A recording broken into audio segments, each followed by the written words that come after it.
What's up, guys? Eric here, Traveling Training. So we're gonna recap these trades here today, do a little bit of a workshop, and keep the ball rolling. Hopefully, today's Monday. This will be like workshop number 8, I guess. I'm kind of losing track of where we're at, but I know it's just gonna keep going. Anyways, we're gonna recap just some resources and things like that that I use throughout a daily basis when I'm day trading. That kind of helps me out with picking and choosing my trades. So I'll walk you guys through on how I do that and stuff like that. And like I said, we'll recap the trade that I took here. The 2 trades I took with ATER. One was pre-market. One was after the bell opened. Great trades today. Good little $4,000 profit, or just over. Calculate later. But anyways, good day today. Couple grand made. Doing these videos a little early today because I want to go to the pool and just relax the rest of the day. It's Monday. Got nothing else to do. I don't know, I might go play golf or something. But anyways, need to relax after my boys took these L's this past weekend. But yeah, so we'll get into this part of the workshop.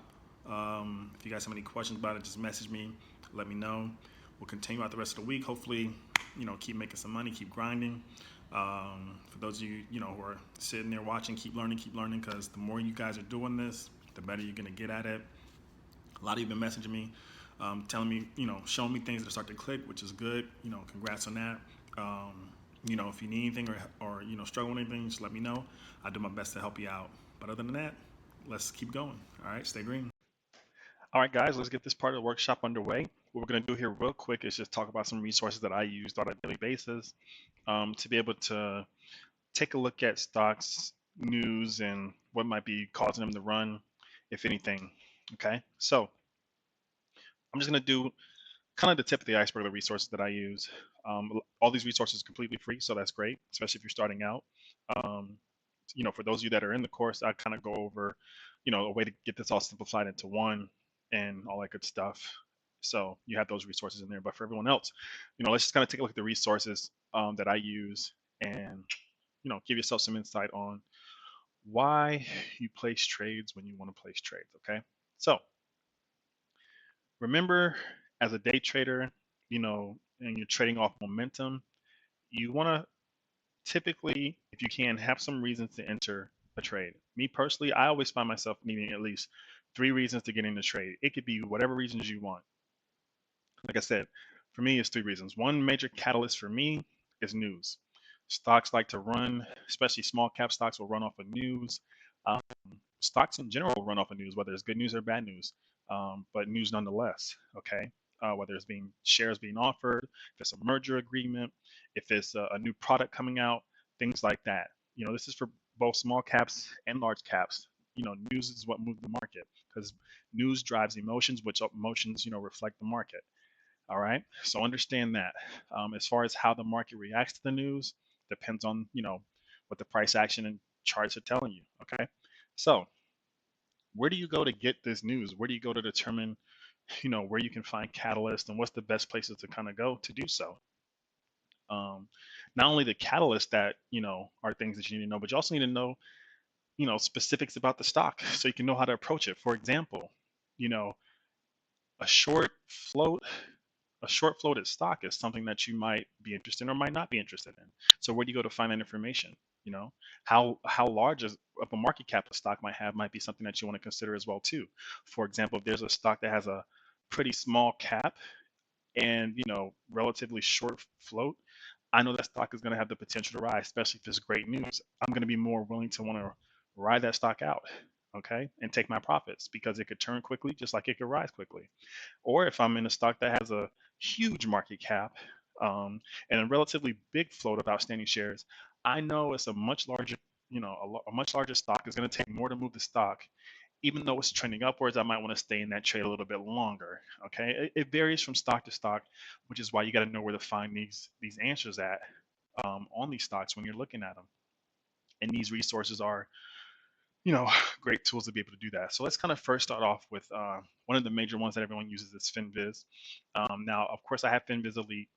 It's not required. If you're new, if you're just starting out day trading, I don't think it's worth paying for it. My personal opinion.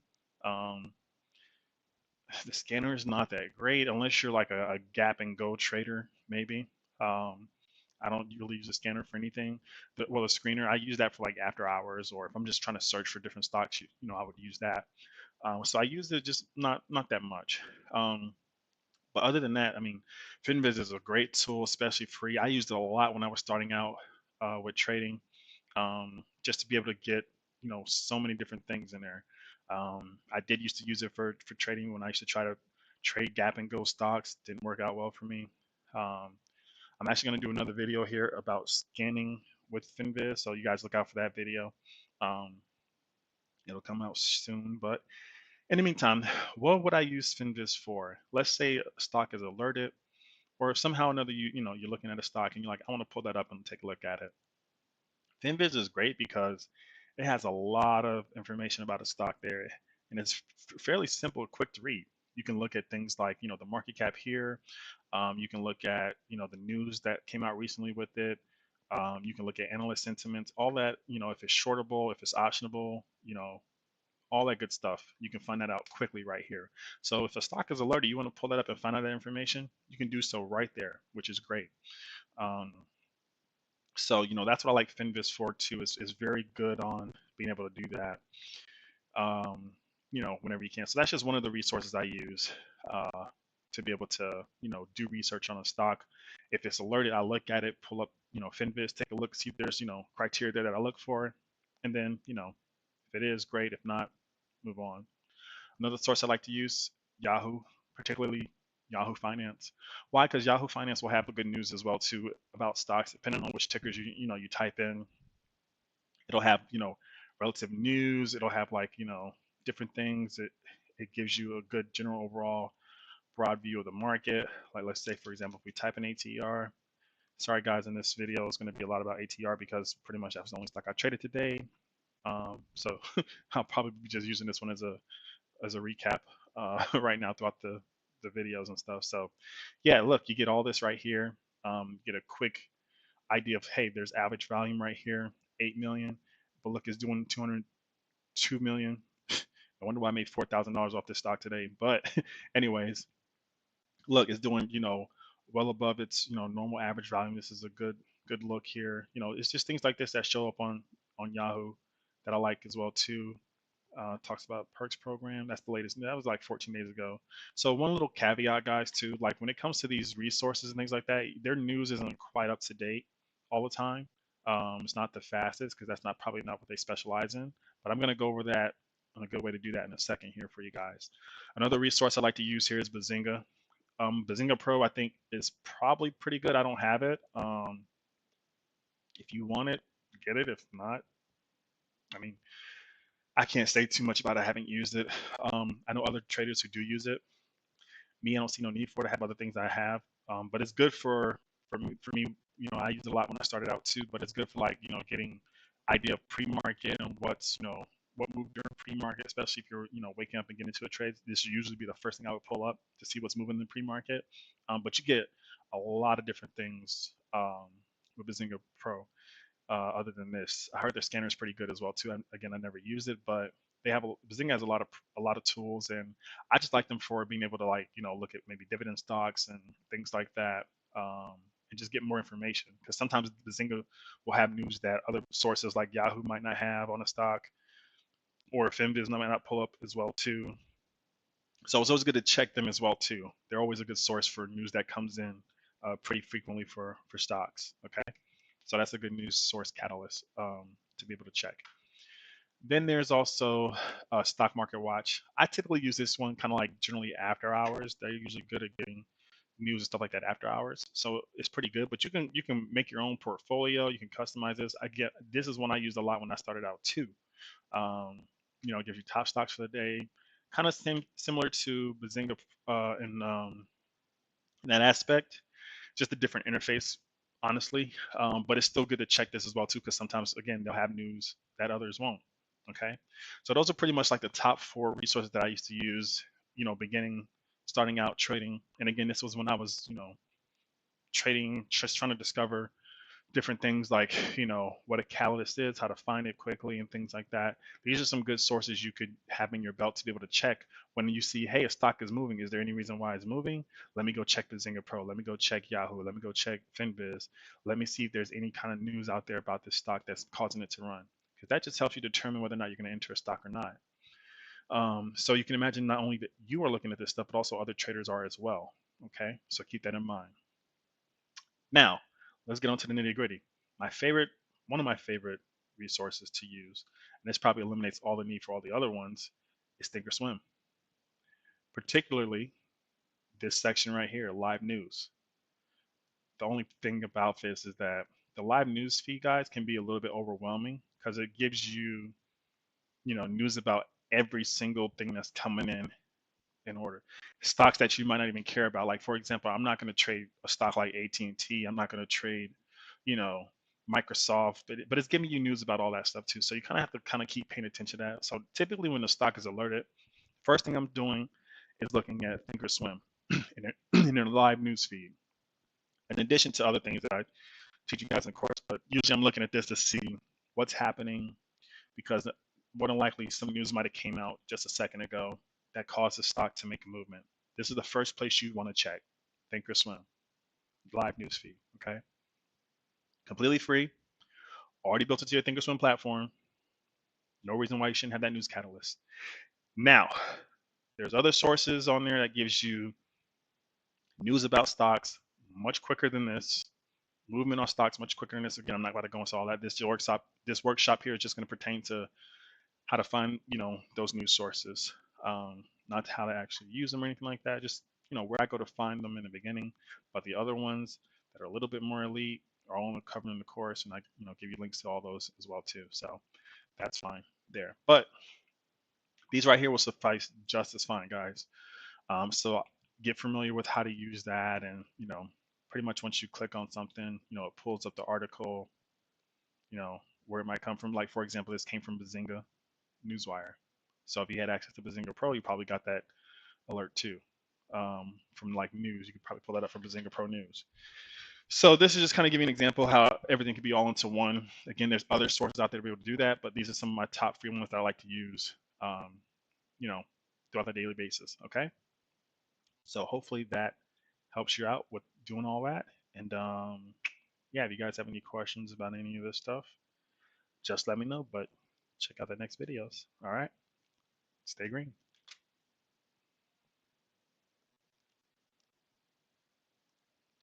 All right, guys, let's go ahead and get into this trade recap here of ATER. 2 trades made, only 2 trades I did today. Pretty straightforward, pretty simple. Um, this one here, I kind of want to show you guys on how to be able to identify dips and an uptrend. So you can, find other areas you might want to strategize as far as entering and exiting a trade. Make yourself feel more comfortable with the trade. Okay. So let's just kind of go into the thought process here and recap this, and we can kind of go from there. So first trade I took was in pre-market. Got in that bad boy at like, what was it, like 1430 or something, or 1340. I don't know. It was something like that. Let me see if I can pull it back up here. Sorry, I got emails coming through from everyone. So let me pull this up here. Yeah, got in at 1430. Took a little 3% profit there, and just headed on, watching it until the bell opened, and jumped in again when there was ample opportunity, and I let that winner win. And I'll show you guys exactly how I did that. Now, me recapping this, understand this, you're not going to just know how to do this out the gate unless you practice and, obviously have the right tools in place. But you got to practice utilizing this stuff too, guys. Understand that, okay? Now, obviously, what was the main reason me getting into the ATER alert? Well, one, it was alerted. Um, two, it looked pretty good when it came off the alert. So let's kind of take a look here. I think that was like one of the first two alert. Yeah, ATR, volume spike at 1331. So you had all pre-market to look at this. First thing you should be doing anyways when you're getting up to trade and getting ready is looking at, what's moving in the market. Obviously the alerts will tell you what's moving. You can also do your own due diligence and look around yourself, however you want to do it. But You were first alerted that this thing spiked up to 1330 about right here.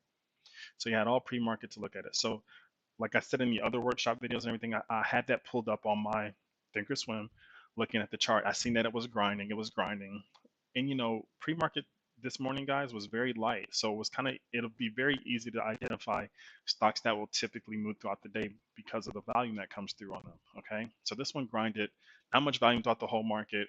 Everything was kind of just trending sideways and moving along. Then it finally popped up and spiked again to another high, which then caught my eye. Okay. Now, once it did that, it started to pull back, as you can see. After the alert went off again, the second, this is where I usually tell you guys, wait, as it's spiking up, don't try to run and jump into it. Let me zoom in here so you can kind of get the full gist of this. And flattened out. It started to pull back on the moving average convergence divergence. Then it started to trend up again. And, at 1330 is when I got in. Sorry, 1430 is when I got in. So, like right around this area here, I got in. And then it just kept trending up, trending up. Now it's pre-market, so volume is light. I know not a lot of orders are gonna be flying through, so I want to just get in and get out. I don't want to be stuck on the downside with this stock, just in case it never comes back and fully recover. So it was a decent amount of support in pre-market, which made me want to get in, but I didn't see more orders coming in on the buy side, so that made me go ahead and pull out, take my little 3% profit, and just watch it, grind throughout the rest of pre-market, which is good because, it kind of trended down a little bit, but still I kept this on my radar.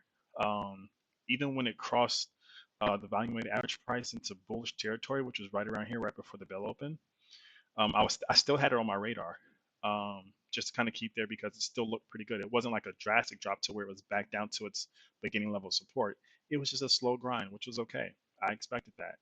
Now you guys know that you know opening bell is usually when a lot of activity is going to happen. I tell you guys all this time, this is where you want to start, planning and plotting and looking at setups and things like that. I think I had mentioned in the chat room as well that I was just pretty much watching ETFR, EFTR, and ATR. Let me see if I can see where I set that because it was a slow day. Yeah, I had got in and got out. Yeah, exactly. That's exactly what I said. So I said, I'm back in, but I might scale out here soon. I was already in ET, blah, blah, blah. Yeah, I said that right there. Boom. So we'll take a look at, pretty much looking at those two throughout the bell. Um, and then it went off again on the alerts, 1858. I'm sorry, 1585. I mean, it was just kind of like lighting itself up, um, you know, throughout the day. Obviously, when you have the stock on your radar and it's running like that, you probably want to start planning and plotting an entry. You know what I mean? Because if it's forming a setup that you want, then that's perfect. Now, I got out with my profit. Why did I decide to get back in? Easy. Level two, baby. It was telling me. Now, the good thing about this one here, guys, I bought it in on the dip. Now, the dip right here. So I get this question a lot. How do you know if it's an actual dip on the buy side and blah, blah, blah? Well, guys, typically a dip is when the price is going down when all other things are showing strength. So let's say, like in this example, because I bought in on a dip, and then I just rode that bad boy up and stayed in until I felt like pulling out when I was at like a $3,900 profit or whatever, or 3,700. I didn't nail the top like I wanted to, but it's all good. It was a great profit. So when I did this little trade here, put it in for my little 3%. Remember, I'm trading with a 500 lot share, so got in, got out, couple $100 there, perfect. Waited again. Oh, there's an alert. I'm looking at this stock. Okay, great. I see. Oh, it's pulling back. It's pulling back. But for some reason, it's still relatively high on the relative strength index. And it's also pretty high on the moving average convergence divergence. Now, you would normally expect this thing to start to come down right here, right? Ideally, yeah, because it goes up and it goes down to red, right? However, as it's going down and it's still showing green, one, two, three. I mean, those are just signs of strength. Moving average convergence divergence is just confirming strength. The relative strength index is showing that it's still pretty strong. It's about to roll back over. So you clearly, the only thing that's giving you a non-positive sign here is the sell sign. with the super trend, which is fine because even then at that point, you know, it's already in the low 15s.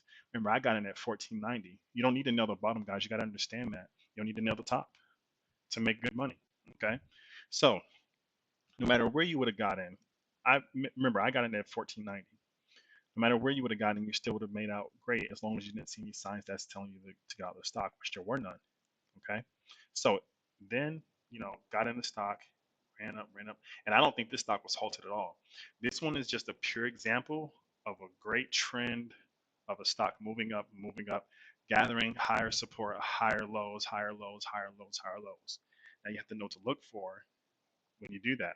And I'm not going to go through all that here, but this is pretty much why I stayed in that trade and why I just sat there and watched it grind up and grind up. Even here, I didn't get faked out because when it was coming down off of the relative strength index, I knew this was going to be a new level of support. I didn't get faked out here because I knew this area was going to be a new level of support because look at the previous high. I was just sitting there looking at the chart. Now, had it would have broke this, then I would have just bailed down and took my profit. But it never did. So that just gave me more reason to let this thing continue to ride out, ride out, ride out. It grinded. And I was watching it too. I was like, ooh, it's grinding. And that got me interested because I wanted to see if it was going to break right here again. Never did. And it shot on up because the volume was coming in great on it. And we were talking about that in the chat room, guys. It was like, hey, look at the volume coming in on it. Looks good. Um, all that other stuff. I mean, we're just I don't know what else to tell you guys. It's kind of hard to, I don't want to sound like repetitive or anything like that, but yeah, that's pretty much what happened. We just kept talking about it, and the volume just kept coming in, coming in, coming in. I don't know if it had news or not. Maybe then I just wasn't paying attention. But I think it's been running for the last few days, for sure. But yeah, I mean that was pretty much it. After that long candle, I said, okay, that's it. Don't need to be greedy. And 4 grand is the first, first day of the week. Still got 4 more days to make money. So don't be greedy. Okay? Secure them profits. But anyways, guys, and look, this thing is it still moving now? Yeah, it's still, because it's still, still trading hours. Here's where it's at. It's kind of trading sideways right now, but it's still on the bullish side. I don't know. You can probably play this off the VWAP if you want to. But we'll keep a look at it, see how it goes into power hour. It's like 11:33 on my end. The market closes at 1 o'clock over here, West Coast time. But yeah, that's where we're at right now. So this was a good play, good setup, and I was done for the day. If I didn't want to be, I'm still doing stuff, but just looking at what's going on here, the day was over within a couple hours for me. Workday complete. Look at that. This thing is testing, testing, testing, testing. It's trying to grind up there. So I don't know. We'll take a look at the power hour, see what's going on. But other than that, I'm pretty much done for the day. Yeah, so if you guys have any questions about this trade, just let me know. But like I said, the level 2 looked beautiful. It just grinded out. There was no reason for me to get out of this trade. And like I said, the more you guys get repetitive with doing this, the easier it is to be able to read and be able to know what to do, and just be ready to trade whichever way the stock might go. Just be ready for that. This thing like it's about to pop again, but hey, just watch it till the end. Anyways, all right, guys. I hope that just wraps up this quick little recap of my 2 trades today. You can go back in, look at them on the Facebook profile. Posted them for you there. That was the first one, I think. Pull this up here. That was the first one. And let me see if I can get another one. This was the second one. Yeah. See, right on that leg. I got out right on that leg. Phew. Good 3,700 bucks. I'm about to go play in the traffic or something like that today. I got nothing else to do. I'm just playing. I'm gonna go to the pool and just relax the rest of the day. And I don't know, maybe we'll look at some other stuff. But until then, guys, stay green. Let's get ready for tomorrow. Look at that leg up. That's beautiful. Beautiful. I know that level 2 is looking good. Anyways, I'm out of here, guys. Check you later.